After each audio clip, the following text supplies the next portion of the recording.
Hey, it's the Coffee and Hardcore podcast. It's episode 4, season 4. I'm Mick Cox, all the way in Parkersburg, West Virginia, and I have Wiley Willis in Alaska, Illinois. Alaska, Illinois. Here we are. Yeah. I thought we retired after the last episode. We did. It's a comeback. It's a comeback. Don't call it a comeback. 2 weeks later, hey, it's a comeback. We gonna give a little bit of praise to the Moral Law song again. It's the second time Second time, yes. we've played it. Moral Law. What? Yeah. Such a good intro. I'm glad. It's heavy too. Like, So good. I just makes you want to slap your mama when you hear it. Whoa, yes. So I remember when we first got it, you're like, I kind of wish there was a little bit more words. And then we thought about it more and we're like, yeah, but in the last one, everyone was like, what are they saying? Right. So now you know exactly what he's saying. Folks, Yeah. he's saying coffee and hardcore, coffee and hardcore. There you go. You got it. You're done. You're done. So this episode's a little different. Like we said, we were going to do one band interview and then do coffee and album reviews, but Wiley sucks. And Yep. It's true. I messed kidding. up. No, I did. I messed up. But no, we're just lucky enough to have so many people wanting to be a part of the podcast, and we have this opportunity to chat Double with the book. folks. Yeah, double book, but also chat with the band Contact off of Patient Zero Records. And it was a fun interview that I got to do with Steven DeFalco. It was supposed to be Steven Scopa and I, because I know Scopa really digs these guys, but he wasn't able to. He booked it. Yeah.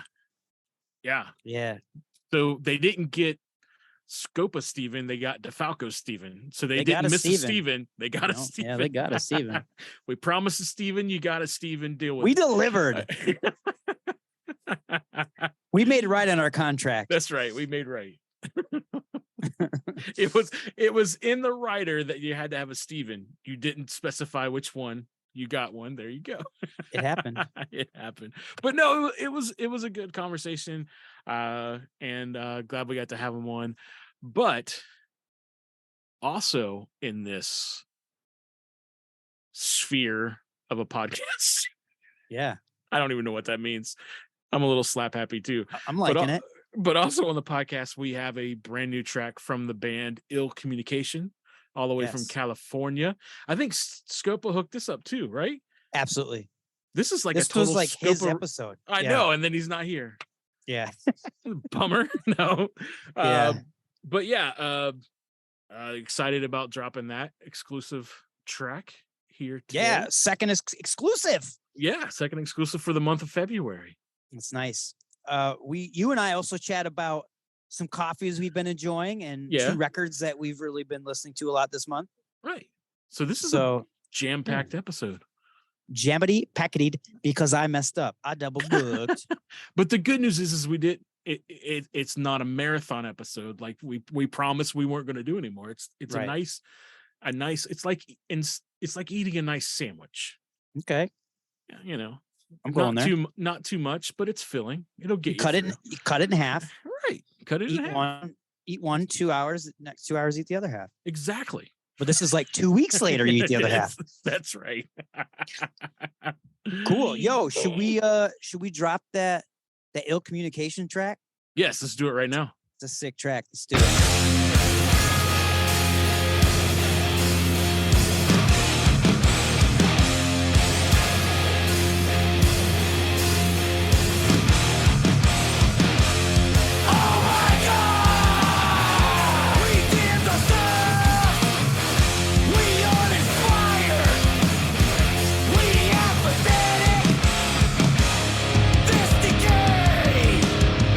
It's not poetic.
What up, Coffee and Hardcore gang? This is Andy from Ill Communication, coming at you from Tehachapi, California, where I'm chilling, drinking some delicious Heartworks coffee.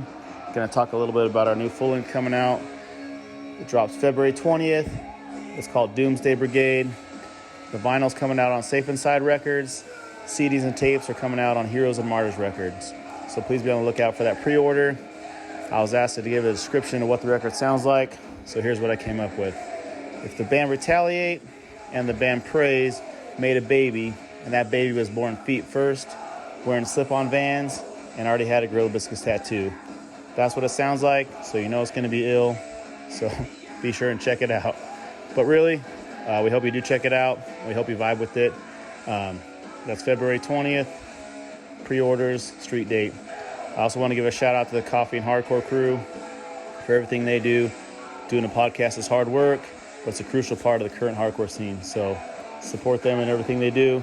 And again, February 20th, street date, Doomsday Brigade, Safe Inside Records. Check it out. Boom! Level 80, bitches! Oh, yeah! All right. It is an awesome pleasure to have the one and only Patient Zero recording artist Contact with us here tonight on the Coffee and Hardcore podcast. It's myself. I'm Mick. I got Stephen DeFalco with us, and we're here to talk to you fellas. So introduce yourself and tell us what you do. Well, thanks guys. Super stoked to be here. I'm Matt. I do vocals and most of the lyrics in Contact. Yeah, I'm Drew, and I play guitar in Contact. And sometimes write lyrics. And sometimes write lyrics. And sing. Awesome. So it looks like, I was going through some of your stuff, it looks like you guys dropped a single in 2020, and then you dropped a 2-song in 2021, and now just this past September you dropped, and I'm going to read this, I wrote it down, Before and Through and Beyond All Time. That came out last year. And so I got to ask you, like, what is that title all about? If I had thought that title was going to get that much attention from everybody, I feel like even the No Echo write-up was like, boy, that's a mouthful. I probably would have rethought it. Before and Through and Beyond All Time, I think is sort of reflective of like one of the main themes of the band, which is really about like sort of contemplative practice, meditation, and just like stretching beyond. I one time heard, I can't remember who the interview is with, but they were talking about like phases of hardcore and how like some hardcore started about being about what was outside, like you stab me in the back or you're full of shit or whatever. And then when like Rites of Spring and Embrace and like the Rev Summer stuff, it became about what was inside. And I think we're really inspired by that sort of phase of hardcore that was about like the really big picture, like what's anything about, you know, like what's the existential like sort of aspects of it. So I think it's kind of reflective of that very 108 sort of shelter, Awesome, you know, vibes. I mean, Mick, what band did you play in? I was in Zayo. Yeah, so like we're Blood and Fire. I definitely like some Zayo, like, hey, we don't mind having long titles for things. Right. Yeah. Right. Yeah, there you go. Blood and Fire Bring Rest, right? Right. Or the most confusing title ever, the Splinter Stars, The Birth of Separation. Like, that's the one I was thinking of. What did that mean? Yeah, and like Shai Hulud, like I couldn't run Shai Hulud. I have Shai Hulud tattoos, and I couldn't run you down every Shai Hulud. Solely concentrating on the negative aspects of sandworm spice. Right. Matt Fox did that on purpose, I swear. Really? Yeah, so Before and Through and Beyond All Time is really just about like, it's a long way of saying eternity, or like things that are sort of contemplating infinity. Awesome. And I've had it, I've played your album a few times at work, and then people see the album cover, and I knew what it was, but I always ask them like, so what is that? And they're like, I don't know, man, that's trippy. So for our listeners who may not have any idea of like what that artwork is, what is that? I could see Drew like Drew started referring to all of my BS as shenanigans. He's like, "What is this shenanigans?" Oh, it's antics. Yeah, Antics, yeah, excuse me. yeah, Yeah, yeah. It's one of like, my but it's funny because Matt will come to me and be like, hey man, like I really am trying to like take myself less serious. And I'm like, Matt, the name of our album is Before, Through, and Beyond All Time. Like you can't like be a joke band and have a name like that, I right? know. So yeah, a lot of like the cover art and a lot of our t-shirt art and stuff just comes from the fact that I'm somehow the de facto graphic designer with zero graphic design skills. So I'm like, what medieval like woodblock print religious imagery can I rip off? Can I like Google search? But yeah, it's tied into the Wheel of Elijah and like the I'm sorry, the Wheel of Ezekiel. And Ezekiel's like those interesting and sort of like confusing parts of the Old Testament where somebody sees an angel or has a vision, but it's like there were 4 lion heads, but then one of the lion heads had 10 eyes, and then there was 13 wings, and on the third, but the Wheel of Ezekiel is like the wheels within wheels with the eyes on them. Like I think it's kind of become like a meme thing of like the biblically accurate angel or whatever. Right. But it's traditionally means is like representative of omnipresence. So up, down, left, right, forward, backward, multidimensional. So I felt like it kind of went with the name. Oh yeah, totally. That's awesome. Yeah. So from the sorry, Steven, I'm asking all these questions because You're not. Steven's like, what the hell are you guys talking Oh, about? yeah, multi-dimensional mind, Steven bro. and Drew are both like, what are you guys talking about? Oh, it's cool, man. I'm used to it. Yeah. But the funny thing is like Drew will look at me like, dude, you're being weird. And then I'll put Gridiron on and he'll be like, this is too far in the other direction. Like, I only have 2 modes. Yeah. So I know you brought up the no echo article, and there was a phrase that caught my attention, but also a good buddy of mine, Adam Baker out in St. Louis. Yeah. He's the one that actually said, hey, you guys really need to get a hold of these guys and have them on the show, because he knew that there was some authors that you brought up in that article that would pique my interest. So the one phrase that came to my that I saw was contemplative activism. And you said that some of those themes came out in this album, and I would just like to maybe ask, because obviously, I don't know if everybody would know what that is or how to even take that. So what is that? Yeah, that's interesting. I guess to me, like contemplative activism is really rooted for me, not for everybody, but for me in sort of the teachings of the Center for Action and Contemplation in New Mexico, which is like Richard Rohr, which is inside baseball for those who aren't into all this. Right. But and circled a lot around like the teachings of Thomas Merton. And I think the concept is really like, if you want to have a revolution, you have to first have a revolution in yourself before you can like lead or participate in an effective revolution outside of yourself. And I mean, we see that in, people like to use, understandably so, like the sort of dichotomy or the spectrum bookends of like Martin Luther King and Malcolm X. But what both of those guys they had a lot in common actually, but what they both had in common was like a belief in something bigger than themselves, right? Like in Malcolm X with his Muslim faith, like Martin Luther King with his Christian faith, like they had a grasp on the idea of like something is going on inside of me, something is going on way out there in the big universe, and then in between is like this discord with race and politics and justice.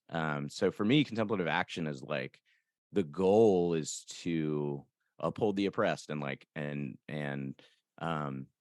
try to fix things or fight for the right things or fight for justice, but that it kind of has to start in you, like as so within as also without. I don't know if that makes sense. Yeah. The way I did it. Yeah. So that was something that like I think we learned a lot about during the summer of 2020. Richmond was pretty wild. I mean, it was very intense. Richmond is deeply rooted in segregation, racism, still to this day.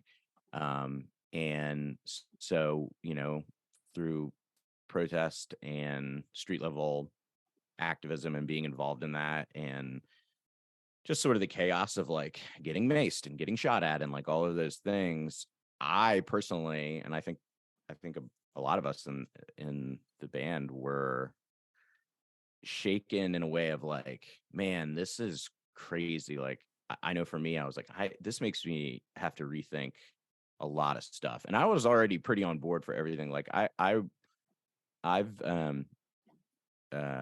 been present for actions in the Black Lives Matter movement. I think my first one would have been in Ferguson after they released Michael Brown's autopsy.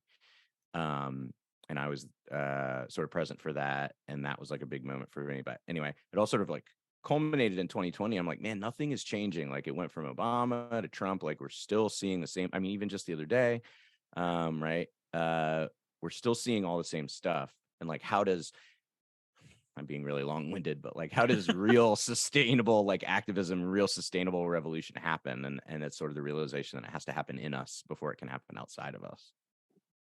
Yeah. I don't know. It was very interesting you bringing up just seeing that in that article, and then talking to Adam, and then hearing you talk, like hearing, because for me, I was a pastor for 30 years, and then the last 5 years of that deconstructed, and Richard Rohr and Thomas Merton, and played very heavy into that process, and then which got me into reading some Thich Nhat Hanh, which helped out, and dove deep into the contemplative prayer and some different things. But I was all just reading that, hearing that, and knowing, the whole sustainable thing. How's this thing going to work if something doesn't happen on the inside?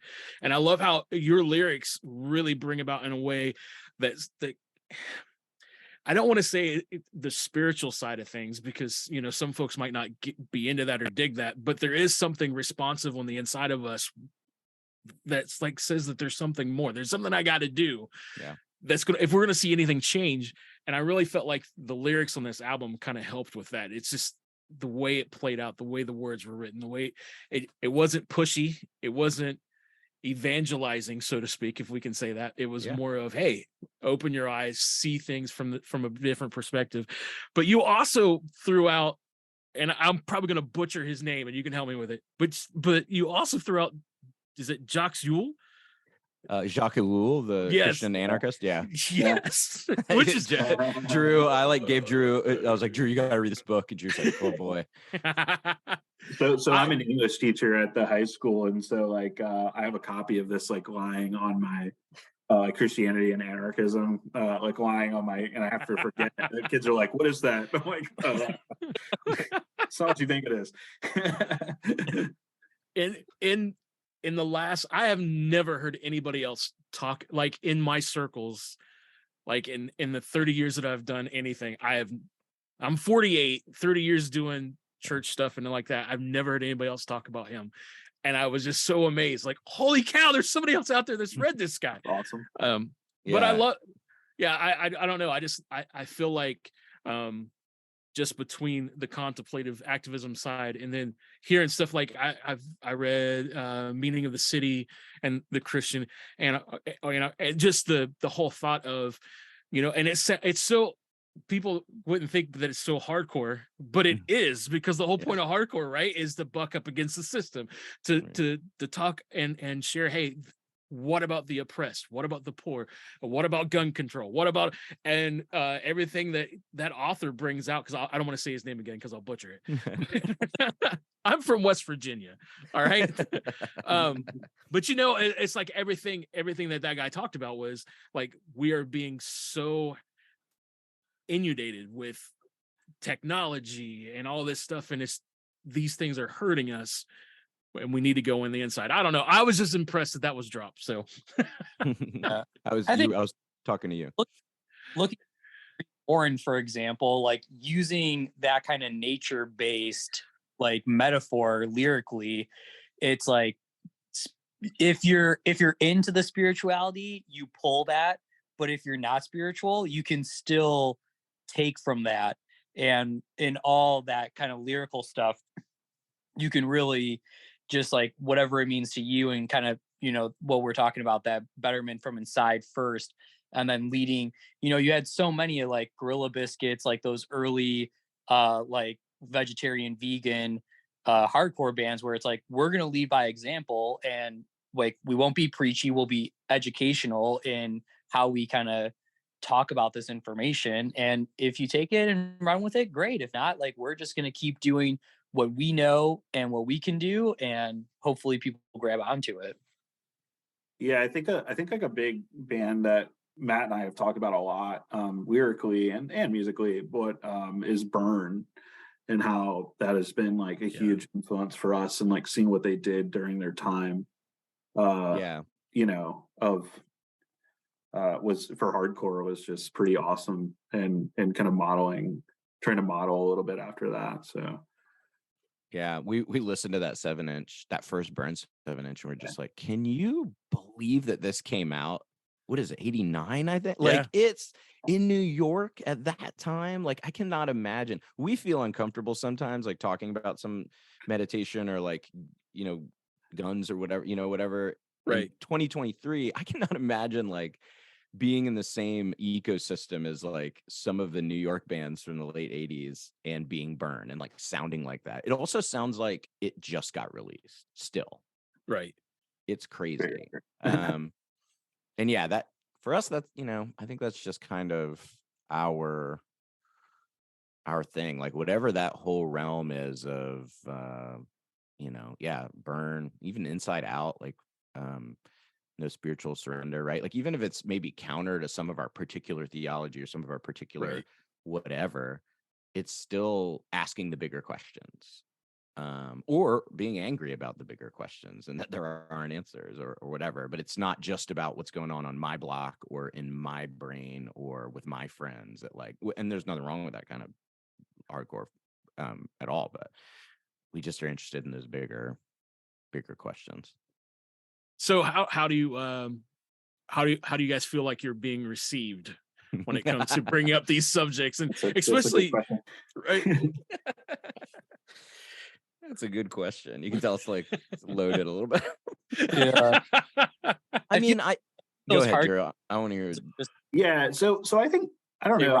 Matt and I have been in the hardcore scene and our bassist Cam for a while, and just the punk scene and hardcore scene, and we have friends, you know, that I wouldn't say like agreed with maybe like specific beliefs, but understand that, you know, we're part of the community and the scene, and I think, I don't know. I think hardcore is in a place right now where I didn't think hardcore would like COVID would affect hardcore maybe as much as it did.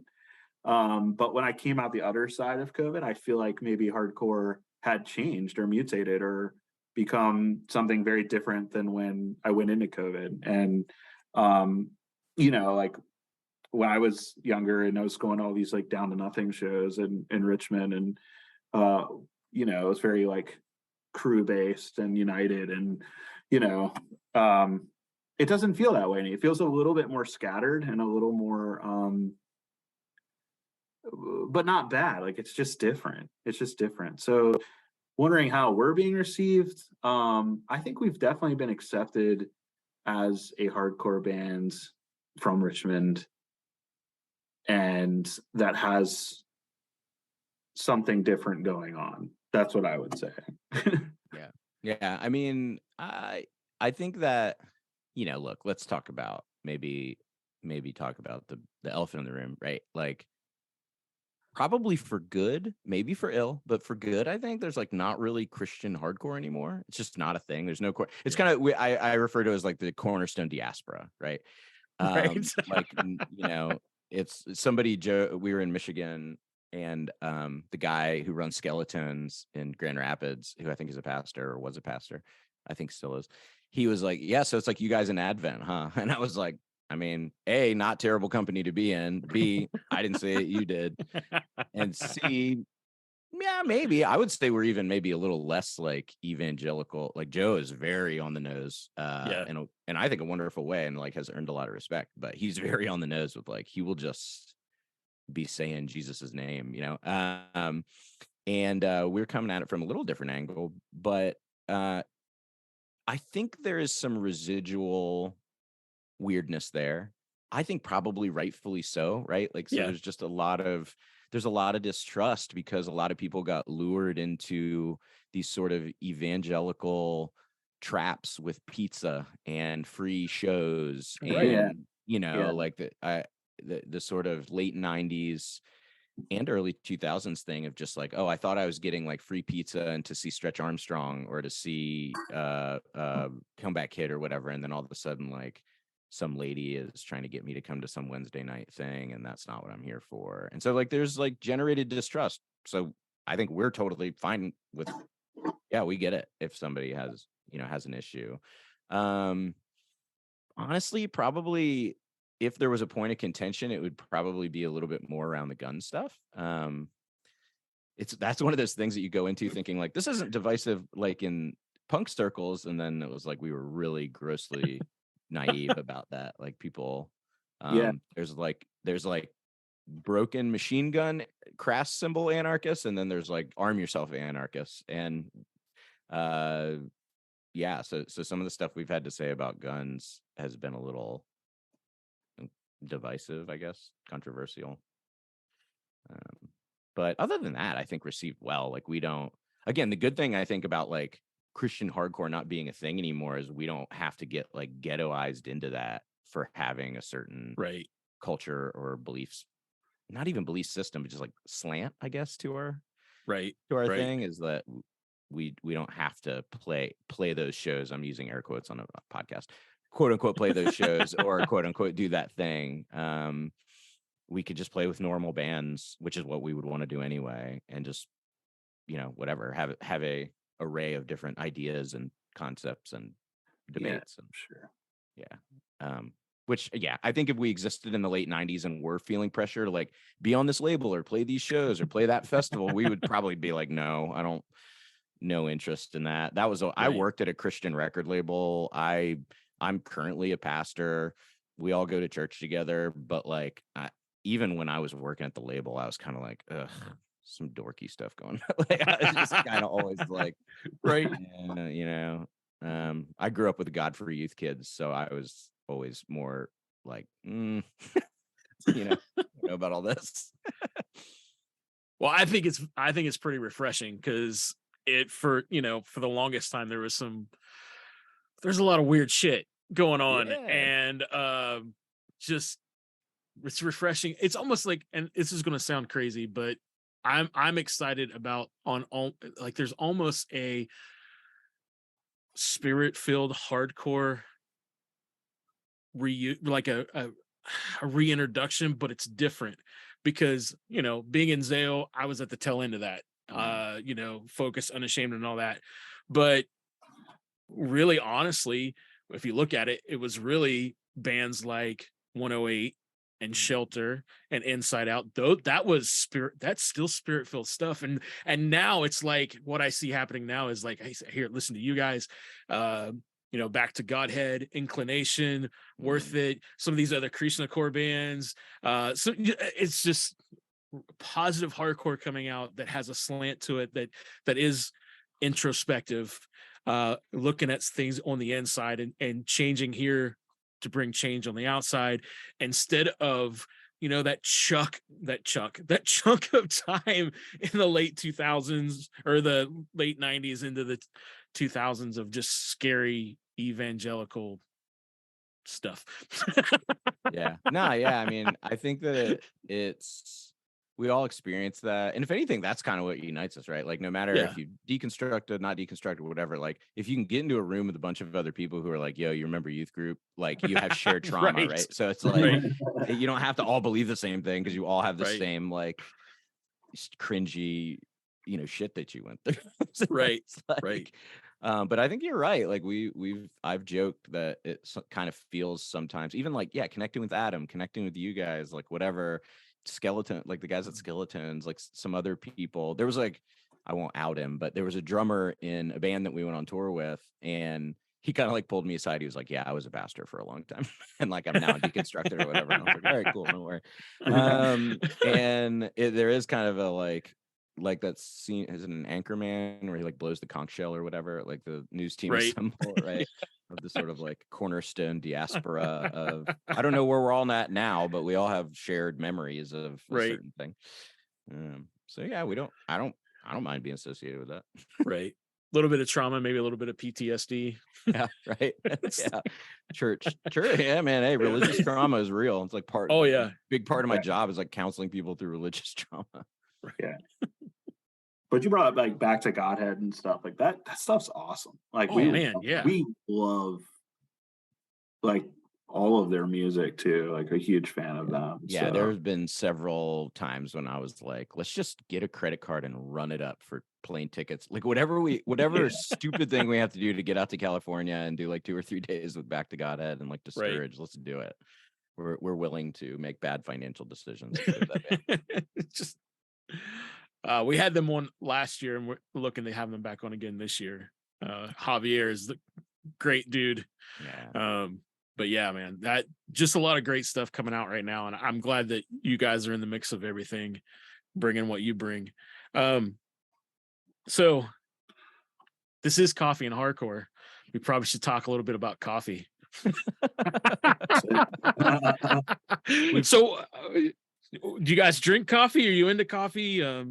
Yeah, Drew, now's your time. Yeah, I'm tagging you in, Drew.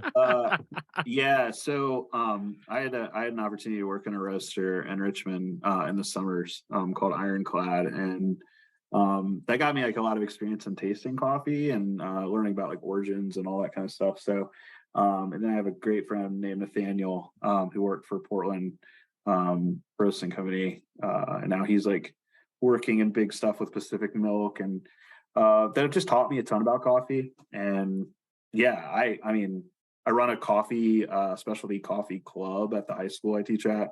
Nice. Where we like do like blind tastings on Wednesday morning. So shout out to those kids. That's awesome. Yeah, so that's fun. You get them all hyped on caffeine. Yeah, and then I send them to their classes because they're like students. So nice. But I just love it. I love the whole culture. I love the whole farm to cup thing, and it's awesome. Yeah. Sorry, go ahead. No, go ahead, Mick. No, I was just going to say, is there anything that you know, we always like to shout out any coffee shops or something that you guys are into, just so, you know, people can hear about it and check it out.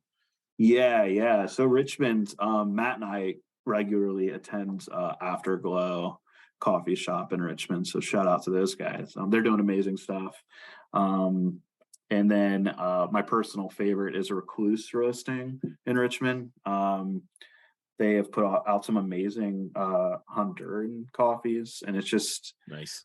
Yeah, it's amazing sometimes, like the flavor notes and stuff they're able to dial in and things. Yeah, and my wife's personal favorite is, we were heading to Boston, and I told her I wanted to stop by a coffee shop, and we drove through Harrisonburg, Pennsylvania, which is like 3 hours out of the way or something, to go to Little Amps Coffee. Nice. I've never had a coffee from there that's not good. So Harrisburg, Pennsylvania. What was the one we went to in Huntington? Or no, where were we? We were in Huntington. Madcap in Grand Rapids. Well, Madcap in Grand Rapids. What was the one we went to in West Virginia, though? It was like the best cortado I'd ever had. What was it called? It was in Charleston, West Virginia. Oh, was it Mia Coupa? That was it. Mia Coupa. Yeah. Oh, it was so good. Yes, we had an amazing cortado from that was legit the best I think that was the best cortado I've ever had. Yeah. And that's no shade on our favorite Afterglow, who also makes a killer cortado. But maybe I just wasn't expecting it because it was like early in the morning. We actually had a super good show in Charleston at like 1 a.m. Weirdly enough. How that show ended up being so good. And then we were dazed and headed to Michigan, and I did not expect that level of. Wait, so cortado. no, hold on a second. You played Charleston, West Virginia before you went to Grand Rapids and played? Dude, it was a lot of driving. A lot of driving, but we had a lot of coffee, and Bitter Truth was playing, and Discourage was going to meet us up there, and those are awesome dudes on our label, and so it was kind of like, yeah, let's just do it. Why not? Yeah, so we drove all the way to the western part of Michigan, and then the next day drove all the way back to Richmond, like 13 hours. Oh, dang it. See, because I knew you guys were going to play with Bitter Truth and Discourage. And like, I've known the guys in Bitter Truth for a while now, and Matt for a little bit from Discourage. And they were like, you should come up, man. You should go. I'm like, but then I find out you're like an hour away from me. I had no idea. Man. That's crazy. Funny, Yep. you would have had to come at midnight or 1 a.m. Yeah, that's all right. Yeah. Yeah, the old Empty Glass. It was a Dude, good the show, Empty though. Glass is sweet though, and shout out to those guys because yeah, Charleston Hardcore is going to come back. I can feel it. Dude, I cannot believe you played the Empty Glass. That is nuts. Yeah, that's like the place in Charleston for all kinds of crazy stuff to happen. It was cool when we walked in. When we walked in around 7 to load our stuff in, there was a sick jazz band playing, and there was just a bunch of old people in there getting all the way down. Yeah, it was. I felt like I walked into the set of a movie about what did they used to call them, where it was people of color would secretly have clubs and houses. Juke joint. It was like a juke joint. Juke joint. I was it was so tight. Yeah, that was a good show, man. Wow. I also love coffee, but I just don't know as much as Drew. All good. So we always ask this question. This is the one question we ask every guest, and that is, what is your guilty pleasure? Now, you can't say, I don't have any guilty pleasures. No, everybody's got one. What's your guilty pleasure? What is it? If people knew this is what I listen to, they'd be like, what the heck? Or is TV show, if they found out you watch this certain TV show, they'd be like, what the heck? We've had people say The Bachelor. We've had people got some wild stuff, man. Yeah, we had some. So, man, I knew you guys were going to ask this, and I meant to think about it because I really do. I know other people have said this too on the show. I really don't have any guilty pleasures. I'd have to really scrape the bottom of the barrel to find something I was guilty about. I don't know. True. Yeah, Matt has better no inhibitions, obviously. Instead of something that you'd be guilty about, something that your listeners wouldn't expect you to be into. That's a good, yeah. Drew, do you have a good answer? I do, man. I do. So my wife regularly watches Bravo television, right? And I sat down with her, and I was kind of adamant that I wasn't going to watch this show with her, but she was watching Below Deck, which is all right, yeah. I'm just going all out here, guys. Obviously, hopefully this will be more relatable. We'll get more listeners, Matt, for this, maybe. But yeah, Below Deck, it's a show about people that are just absurdly rich and go on these yachts, and then the people that live below deck on these yachts and work them. And I just got hooked, man. And yeah. Were you watching the Mediterranean ones, the Thailand ones? See, this is undercover. Now it comes out. It's oh yeah, I watched yeah. So we just watched the original one. Yeah. And then my wife laughs because I was oh, I think if I could meet 3 famous people, I would meet Ben the chef. That would be one of my 3 people, Jeannie. For learning about these people that work on these yachts, the chef is always the first one to quit. They are the egotistical, unreliable people on the vessel. Yeah. But it's also absurd too. Some of the requests, I'll be oh yeah, I want gumballs, but if they're white ones in there, they're not getting a tip. It's just stupid stuff like that, stuff that I can't relate to, but then like I don't know, like it's just it's amazing. It makes you wonder, man. It's like, is there like a subculture of this in hardcore? Is there like a yacht culture in hardcore? I'm just like anyone who's worked in the service industry, just imagine like the 5 core people that you worked with like at the bar or at the restaurant, and you're trapped on a boat with them for an entire summer. Like that's essentially the show. Yeah. So that, yeah, I mean that's my guilty pleasure, Matt. So I feel like I've set the bar pretty Yeah, wow, that's hard. low or high for I you. really have like I've lost my taste for trash, I think, in the last like 5 or 10 years. Like when Jenny will sit down and watch Love is Blind or whatever, I'm just like, I literally can't stomach this anymore. So I'm trying to think of, and my other thing my go-tos used to always be like, I'm 38. So I can still remember when like liking pro wrestling and liking D&D was like, for, no good, but now I feel like people are cooler about it. Both of those things. So it can't be those things. A weird one would be that like I really like novelty music. So like I'm trying to think of a good example. Like the Monster Mash. I don't just listen to just the Monster Mash. Like I have that whole record and really record. Nice. Like I Want a Hippopotamus for Christmas. I love the idea of imagining like this dude bursting into like a record exec's office and being like, my cousin's kid's got this voice and she's so cute and she sings about a hippopotamus, and then they like spend all this money pressing this single record.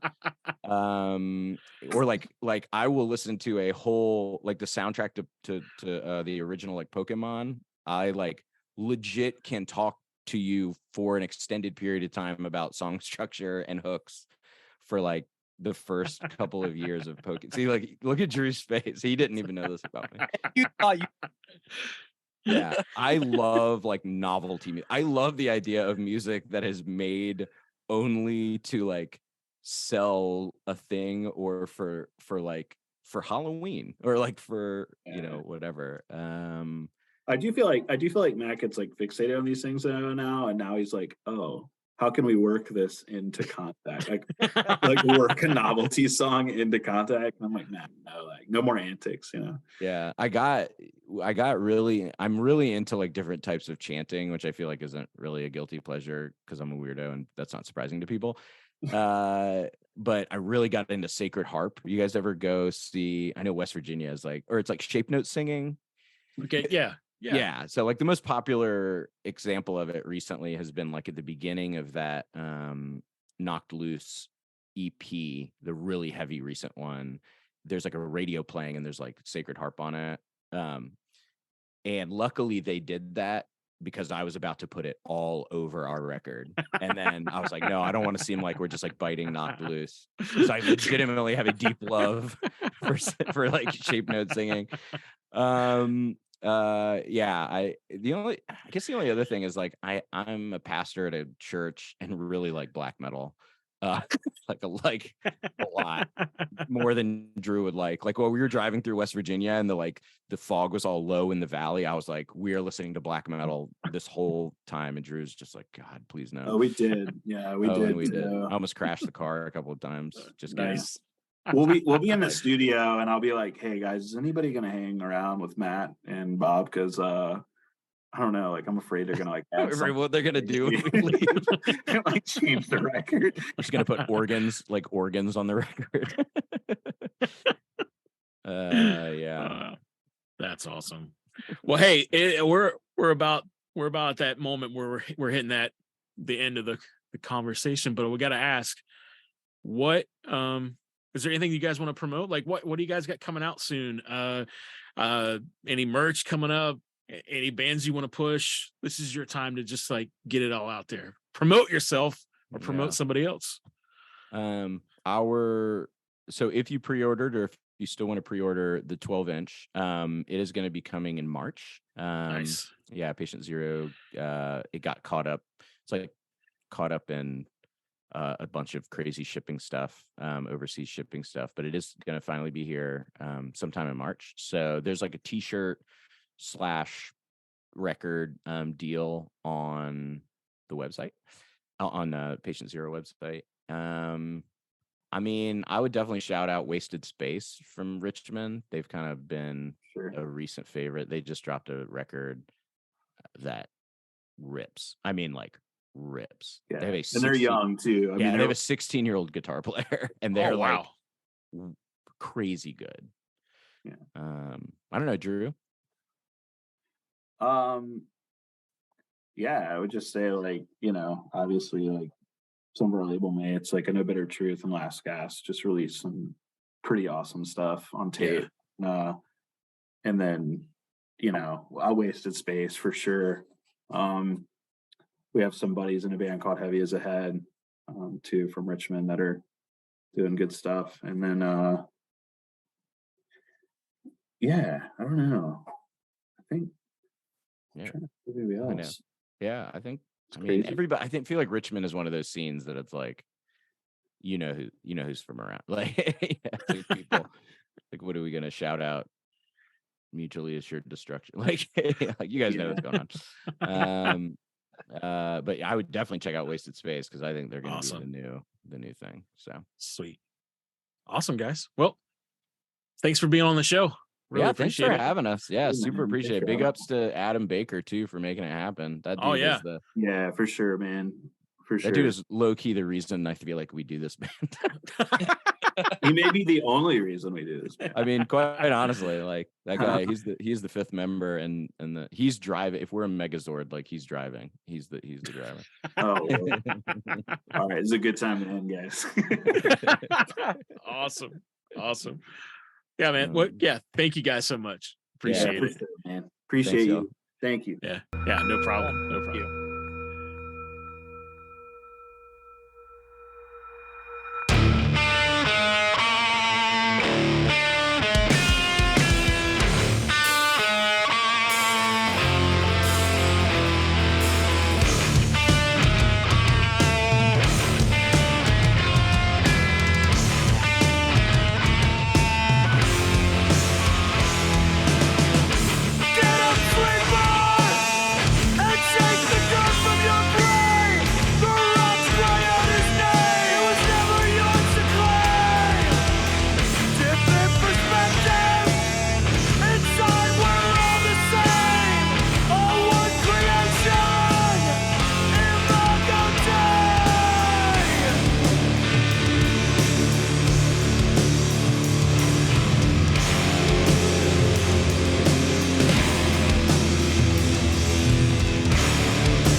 We do the same.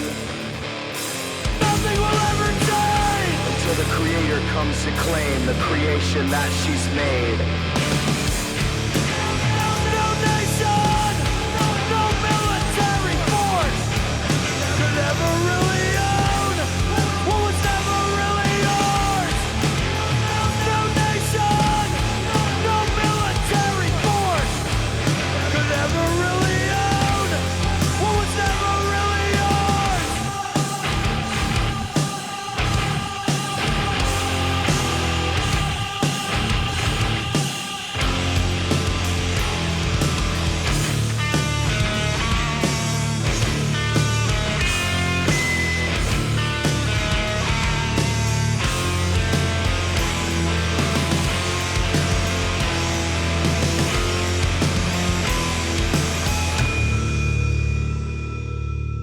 Now, before we do this, let's go over the ground rules.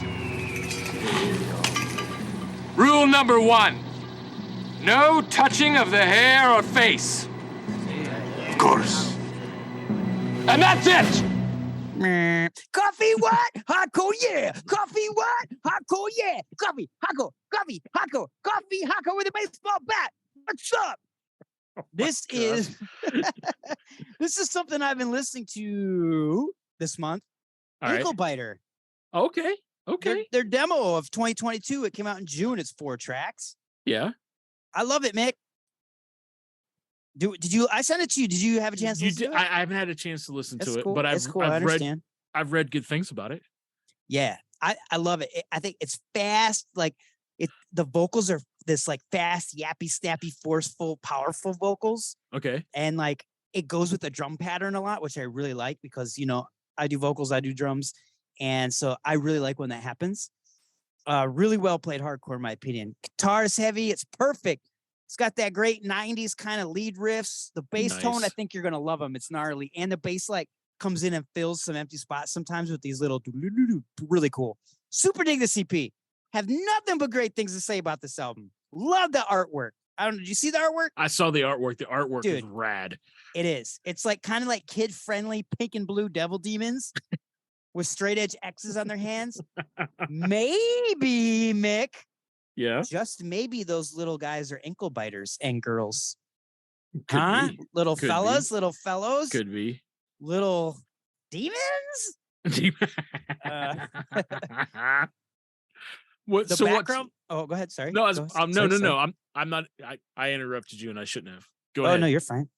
I think like the background vocals on My Creator fit so well with the lead vocals. So because of that, I think that's my favorite track. But what were you gonna say? Well, I was just going to ask you which track are you wanting to play? Yeah, that one. My All right. Creator. Can we drop it? We can right now. Let's drop My Creator right now. My favorite one. Boom.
Dude, what a song. Awesome song. Love it. Sorry, I'm looking at the little devil demon people. They're so cute. I think one of them's actually biting an ankle. I think those are ankle biters. They're ankle biters. Oh my goodness. It makes sense. It all makes sense. God is real.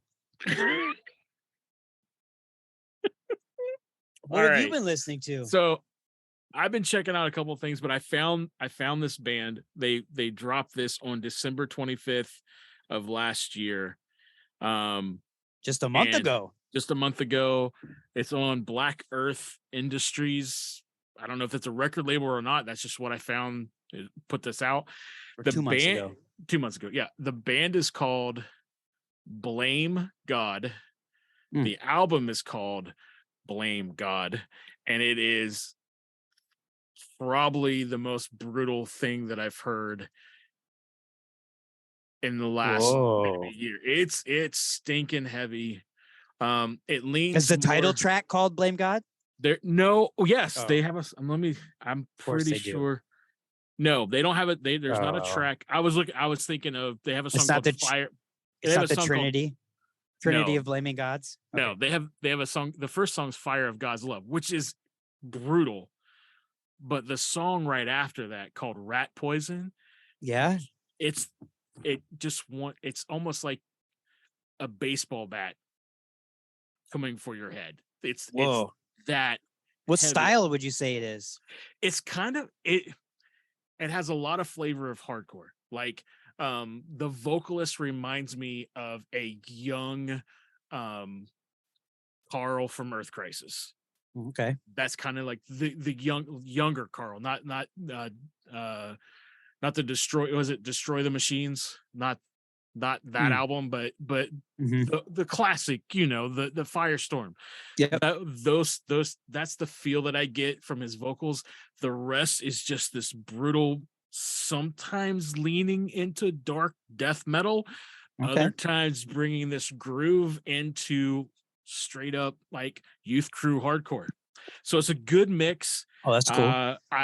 It's not, normally when you find a band like this that leans more into the deathcore metal side, you get something that's a little overproduced. You know what I'm saying? But this is This is very raw. And I think that's what drew me to it. Because I was like, is it gonna be, this overproduced, noise? And it wasn't. Like it's just, I love the drums. I love the crazy riffs that come in, and the bass is right there in the pocket with the drums. And then you get this crazy vocalist that comes in that's not growling and gnarly like you would get from a death metal band, but like just straight up, Carl from Earth Crisis is the feel that I get. So I love it. I think you should check it out. And I want to play the song Rat Poison. I think you'll dig it. And we're going to drop it now. Love that song title.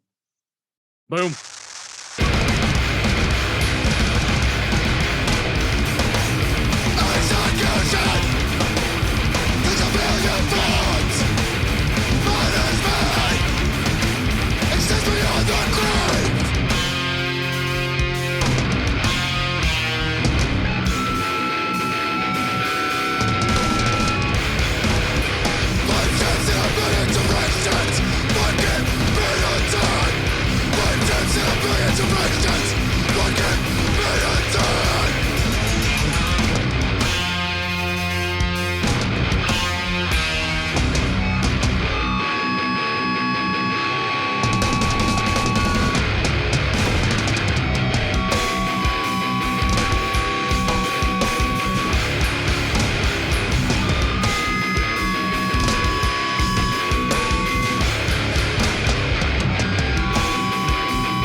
Brains all over my table.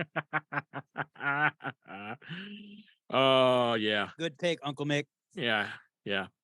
So you want to chat about some coffee? What have you been drinking lately? Yeah, man. I'm making coffee. Anybody want coffee? I'm making coffee. I'm having a cup of coffee. Does anybody want coffee? Because I'm having a cup of coffee. I've been drinking Sabbath coffee. Okay. It's from Michigan. Ooh. I got the Equinox Toots edition. That's right. I said toots as in tooting, as in farting. Okay. It has rating notes. Rating notes. So this is like a weird thing, right? Like the tasting notes that they have. I sent you a link about this. Did you hear about this whole thing? No. I must not have seen it. I'm sorry. I apologize. So it has the tasting notes of mixed berries, jasmine, and toots, right? Okay. And so they say that the toots was supposed to be a placeholder, and they accidentally printed labels on accident. I call bullshit, and I think it's on purpose to sell coffee because in my case, it worked. Their blurb states, our design blunder left thousands of you laughing across the interweb. So for toots and giggles, we decided to bring out the placeholder Toots edition from our new Equinox blend. And I found out about this because my buddy from Michigan, Josh Nettles, shared it with me, and I ordered it. And I actually loved it so much that I ordered it 2 times. It's a lighter roast, super quality, super smooth. I totally recommend it for sure. I think it's great. But I've also been drinking. So Jacob sent us all coffee, right? Yes, he did. He sent me Red Dragon brew. You probably got a darker brew. I did. I got Into the Void. And his blurb on the Oak and Crow website reads, the Red Dragon blend is a continuation of the Dumpster Fire 2020 blend. This time around, we blended Central American and East African coffees for a sweet, balanced cup with notes of chocolate and berries with a slightly nutty finish. While this blend is perfect for pour-overs, it excels as an espresso, sorry. Not extra. I don't want to get canceled. Right. It's not straight edge coffee. No. But I love it. This is my first time having the Red Dragon, and it's on the more like lighter medium side. And I had my wife Libby try it, and she actually liked it. And she called all the tasting notes by trying it. Like she tasted the berries and the nutty taste, and she called it a squirrel coffee because it has nuts and berry flavors. So I'm drinking squirrel coffee, and I dig it. Nice. Yeah. So I did something weird and strange. There is something just down the street from my house. It's called the Dollar Tree. And tell me more. And the sad thing is things aren't $1 anymore. Yeah. They're actually $1.25. So in our house, the Dollar Tree is called the 5-quarter tree because you need 5 quarters to get anything from there. But I think it's $1.99 here. Oh wow, that's my coffee. So sorry, my coffee was beeping. That's all right. So I went there to pick something up before I came home, and I walk around the corner and I look at the top of the shelf and there's coffee. Oh, and Dollar Tree coffee or yes, Dollar Tree. It wasn't the brand Dollar Tree, but it was that would have been amazing. But you know how like you go into places like that and there's stuff and you like I don't even know. I honestly I don't even know what it's called. I just know it's from 2012. Yeah, it came from the Dollar Tree, and it's just like the drab color, like brown and whatever. So I'm like, we're gonna try it. Why not? And it was a vanilla caramel. Ooh. Was it a flavored coffee, or those are the tasting notes? It was flavored coffee, which I know you can't handle that. But I'm going to get this. We're going somewhere. So we get Take me on this ride. And the next day I told Lindsay, I said we're gonna brew this up, we're gonna try it and see what it's like. So I do, and I made the mistake of adding, I meant to just put cream in it, but I ended up putting flavored cream in it, so it was flavored coffee with flavored cream. Bad idea. So that batch, it wasn't, here's the thing, I was expecting it to be absolute shit. That's what I was expecting it to be. It wasn't. It was actually smooth. Wow. But the creamer kind of overwhelmed it. So I had enough to brew, because this is a small bag. Like, real quick though, what was the creamer flavor that you put in? Caramel. So I put caramel into caramel. So okay. Yeah, a little too much. So next day, I told Lindsay, I'm just going to do like some half and half and a little bit of sugar and see if I can bring out the notes of this flavored coffee. So second day, brew it up, and it wasn't bad. I would have to say, for something that costs $1.25 that made 2 pots of coffee, was actually a really good deal. And it wasn't bad. It was better than drinking Folgers. Wow. They made 2 pots, so it's a kind of a small bag. Yeah, it's small bag, but 2 pots. That's pretty good. Yeah. I'm not bad. Did it have a brand? Like, did it have a name on it? It probably did, but I don't remember what it was. If I can find it, I'll post it in the show notes when it comes out. But honestly, it was just this drab, like, what is this? So take me through this. You walk into a dollar store, on the top shelf. How many different coffees did they have? There were 3. 3 different. There was a breakfast blend, It was which in is a lighter, nice, I'm guessing. yeah, and it was in a nice orange. All the same sizes. There was the one that I got, and then there was it was just maybe a regular roast. I don't know. It didn't really have anything, but there are just all these different, That's crazy that you had like, I don't know. I wanted to say goal, but that's not the right word. Like you even like thought of buying Dollar Tree coffee. Why not? Like, no, it's great. I just go on never this even adventure. I just would never even think to buy or try it or even like look for coffee there. And I will say this, I do think that my stomach did not like the fact that it was flavored coffee. We had some issues later. So did they have non-flavored coffee? Yeah, the breakfast blend and the other one was non-flavored. But you probably wouldn't drink that light of coffee, right? No, I will every once in a while. Really? Yeah, we have a thing of coffee right now that I believe is a lighter blend. And I actually have to make it because the lighter blend has more caffeine. Right.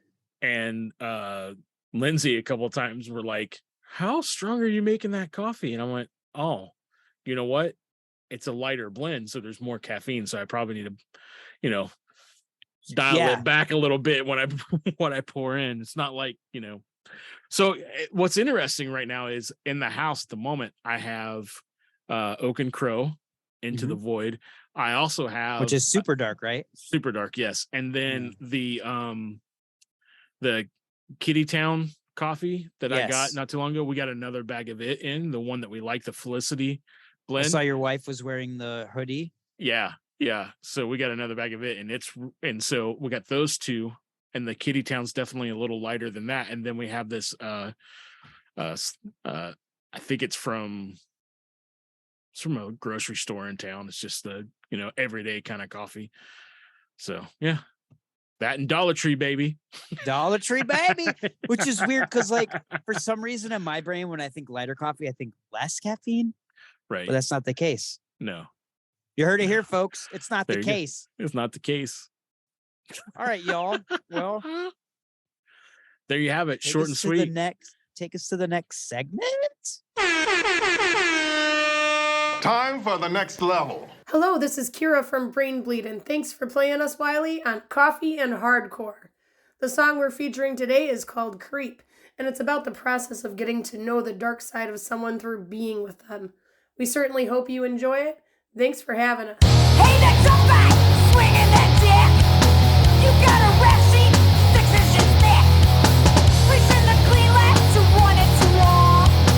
It's no surprise, it's you that it falls. Dozens of girls used to evaluating the pussy eating all the shit from kitty toast and what it means from every fucking fraud.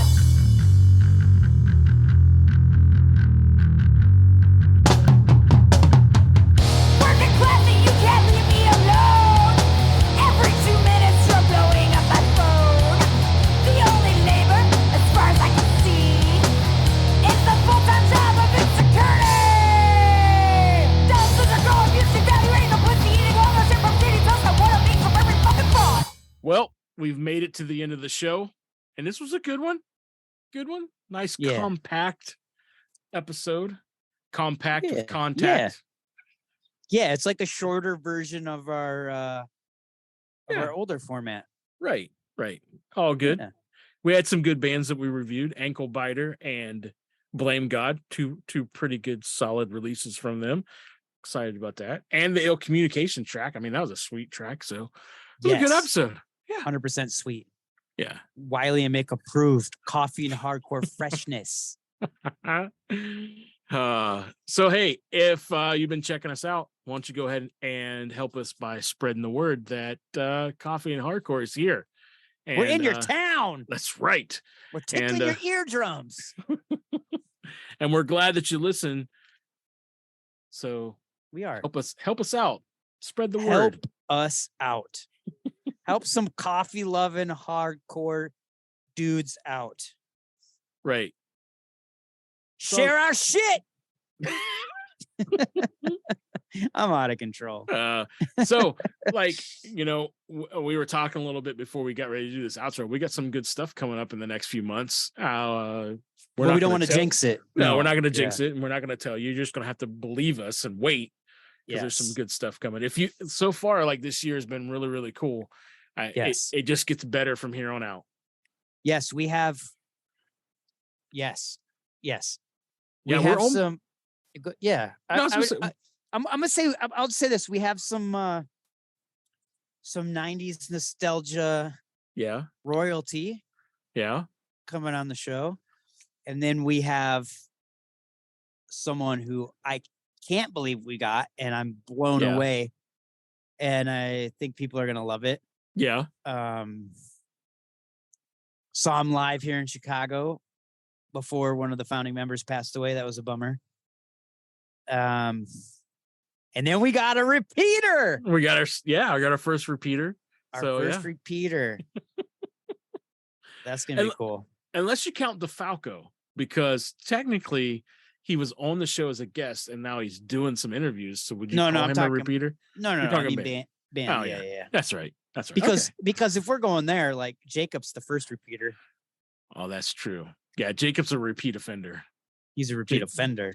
Jacob from Oak and Crow. He's a stranger danger. Repeat Yes. offender. Oh gosh. Fender bender. Woo. But So, no, he's yeah. not a stranger. No, he's not. He's a He's good our dude. beloved. He's our beloved friend. Yeah. He's our hookup. He's our drug dealer. Yes. He's a Of the- straight edge drug dealer, damn of it. the caffeine variety. You can't be straight edging like coffee. Blah blah blah blah blah. Yeah, fuck you. Uncle Mick. Woo. Told Mic you. drop. Yeah. Mic drop. Ended on that. All right, y'all. We do got some good things coming up. Thanks for sticking with us. Sorry I screwed this episode up and double booked it, but now you get two That's right. bands, two greatness in February. And we out of here, right, Mick? Yep. We out of here. Let's play the skull crack.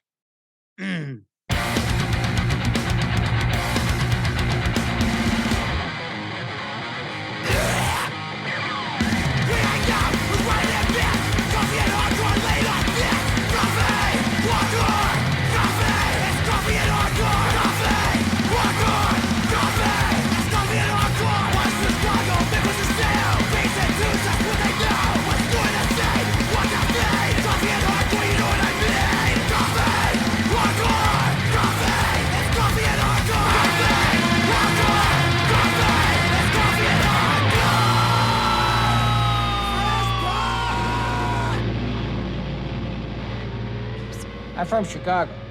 Thin crust pizza? No, thank you. I'm from Chicago.